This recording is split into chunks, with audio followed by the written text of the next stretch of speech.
जय श्री राम। आइए आगे सुनते हैं श्री शिव पुराण में। शिव शंकर ने कहा, देव श्रेष्ठों, पशु भाव प्राप्त होने पर भी तुम लोगों का पतन नहीं होगा। मैं उस पशु भाव से विमुक्त होने का उपाय बताता हूँ, सुनो और वैसा ही करो। समाहित मन वाले देवताओं, मैं तुम लोगों से सच्ची प्रतिज्ञा करता हूँ कि जो इस दिव्य पाशुपत व्रत का पालन करेगा वह पशुत्व से मुक्त हो जाएगा। सुरश्रेष्ठों, तुम्हारे अतिरिक्त जो अन्य प्राणी भी मेरे पाशुपत व्रत को करेंगे वो भी निसंदेह पशुत्व से छूट जाएंगे। जो नैष्ठिक ब्रह्मचर्य का पालन करते हुए 12 वर्ष तक, 6 वर्ष तक, 3 वर्ष तक मेरी सेवा करेगा या कराएगा वह पशुत्व से विमुक्त हो जाएगा। इसलिए श्रेष्ठ देवताओं, तुम लोग भी इस परमोत्कृष्ट दिव्य व्रत का पालन करोगे तो उसी समय पशुत्व से मुक्त हो जाओगे, इसमें कुछ संशय नहीं है। सनत कुमार जी ने कहा, मैं ऋषि परमात्मा महेश्वर का वचन सुनकर विष्णु और ब्रह्मा आदि देवताओं ने कहा, तथेति, बहुत अच्छा, ऐसा ही होगा। इसलिए बड़े बड़े देवता और असुर भगवान शंकर के पशु बने और पशुत्व में भी पाश से विमुक्त करने वाले रुद्र पशुपति हुए।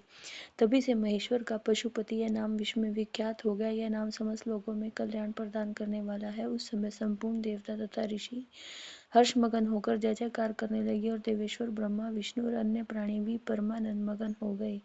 उस अवसर पर महात्मा शिव का जैसा रूप प्रकट हुआ था उसका वर्णन सैकड़ों वर्षों में भी नहीं हो सकता।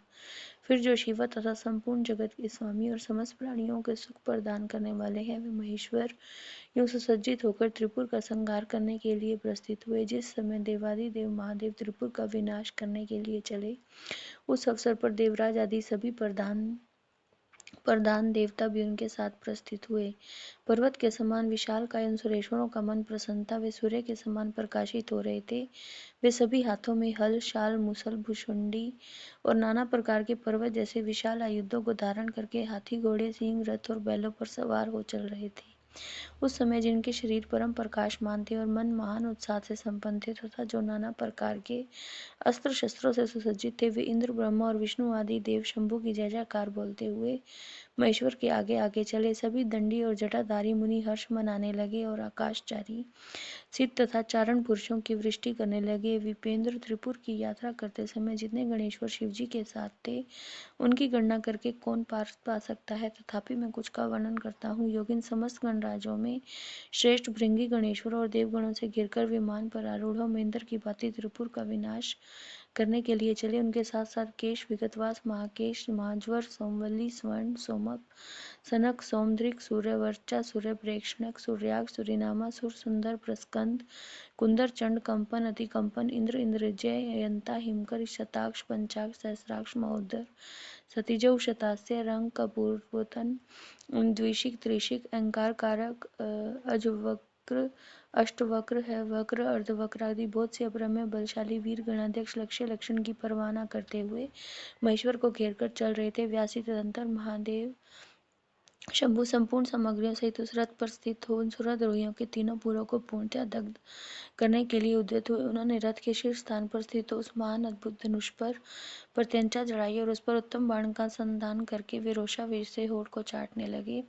फिर धनुष की मूठ को दृढ़तापूर्वक पकड़कर और दृष्टि में दृष्टि मिलाकर वे वहां अचल भाव से खड़े हो गए, परंतु उनके अंगूठे के अग्रभाग में स्थित होकर गणेश निरंतर पीड़ा ही पहुंचाते रहे, जिससे वे तीनों पुत्र त्रिशूलधारी शंकर का लक्ष्य नहीं बन सके। तब धनुष बाणधारी मुंजकेश विरूपाक्ष शंकर ने परम शोभन आकाशवाणी सुनी, ऐश्वर्यशाली जगदीश्वर, जब तक आप गणेश जी की अर्चना नहीं कर लेंगे तब तक इन तीनों पुरों का संहार नहीं कर सकेंगे। ऐसी बात सुनकर अंधकासुर के निहंता भगवान शिव ने भद्रकाली को बुलाकर गजानन का पूजन किया। तब हर्षपूर्वक विधि विधान से अग्रभाग में स्थित विनायक की पूजा की गई। तब वे प्रसन्न हो गए। फिर तो भगवान शंकर को उन तारक पुत्र महामनस्वी दैत्यों के तीनों नगर यथोक्त रूप से आकाश में स्थित दिख पड़े। फिर इन विषय में कुछ लोग ऐसा कहते हैं कि जब शिवजी स्वयं स्वतंत्र पारब्रह्म सगुण निर्गुण सबके द्वारा लक्ष्य स्वामी परमात्मा निरंजन पंचदेव में पंचदेवों के उपास्य और प्रातपर प्रभु हैं, वे ही सबके उपास्य हैं, उनका उपास्य कोई नहीं, तब सबके वंदनीय पार ब्रह्म स्वरूप देवेश्वर महेश्वर के विषय में यह बात उचित नहीं जान पड़ती कि उनकी कार्य सिद्धि अन्य की कृपा पर अवलंबित हो, परंतु मुने उन देवादि देव वरदानी महेश्वर के चरित्र में लीलावश सब कुछ घटित हो सकता है। इसलिए इस प्रकार जब गणाधीप का पूजन करके महादेव जी स्थित हुए तब वे तीनों पुर कालवश शीघ्र ही एकता को प्राप्त हो गए। मुने उन त्रिपुरों के परस्पर मिलकर एक हो जाने पर महान आत्म बल से संपन्न देवताओं को महान हर्ष हुआ। तब संपूर्ण देवगण सिद्ध और परम ऋषि अष्टमूर्तिधारी शिव की स्तुति करके उच्च स्वर से जय जयकार करने लगे। उस समय ब्रह्मा और जगदीश्वर विष्णु ने कहा, मेश्वर तारक के पुत्र, उन त्रिपुर निवासी दैत्यों के वध का समय भी आ गया है विभो, इसलिए ये पूरेकता को प्राप्त हो गए हैं। अतः देवेश, जब तक ये त्रिपुर पुनः विलग हो उससे पहले ही आप बाण छोड़कर इन्हें भस्म कर डालिए और देवताओं का कार्य सिद्ध कीजिए। मुनि तदंतर शिवजी ने धनुष की डोरी चढ़ाकर उस पर पूजे पशु पदास्त्र नामक बाण का संघान किया और वे त्रिपुर पर छोड़ने का विचार करने लगे। शंकर जी ने जिस समय अपने अद्भुत धनुष को खींचा था उस समय अभिजीत मुहूर्त चल रहा था। उन्होंने धनुष की टंकार और दूसरे सिंहनाद करके अपना नाम घोषित किया और मासुरों को ललकार कर करोड़ों करोड़ों सूर्यों के समान प्रकाशमान उस भीषण बाण को उन पर छोड़ दिया। तब जिसके नोक पर अग्निदेव प्रतिष्ठित थे और जो विशेष रूप से पाप का विनाशक तथा विष्णुमय था, उस महान जाज्वल्यमान शीघ्रगामी बाण ने उन त्रिपुर निवासी दैत्यों को दग्ध कर दिया। तत्पश्चात वे तीनों पूर्व भी भस्म हो गए और एक साथ ही चारों समुद्र रूपी मेखलावली भूमि पर गिर पड़े। उस समय शिवजी की पूजा का अतिक्रमण कर देने के कारण सैकड़ों दैत्य उस बाण स्थित अग्नि से जलकर हाहाकार मचा रहे थे।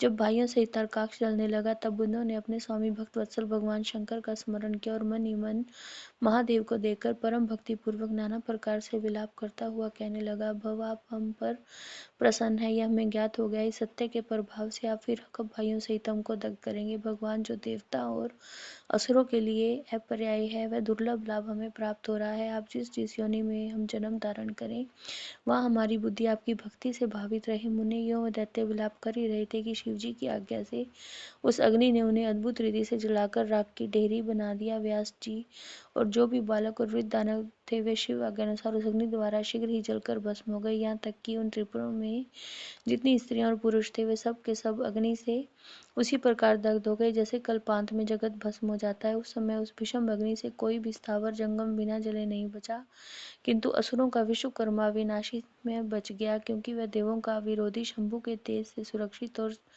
सद्भक्त था। शिवजी विपत्ति के अवसर पर भी वह महेश्वर का शरणागत बना रहता था। जिन दैत्यों और अन्य प्राणियों का भाव तथा कृत्य के प्राप्त होने पर नाशकारक पतन नहीं होता, वे विनाश से बचे रहते हैं। इसलिए सत्पुरुषों को अत्यंत संभावित उत्तम कर्म के लिए ही प्रयत्न करना चाहिए, क्योंकि निंदित कर्म करने से प्राणी का विनाश हो जाता है। अतः ग्रहित कर्म का आचरण भूल कर भी न करें।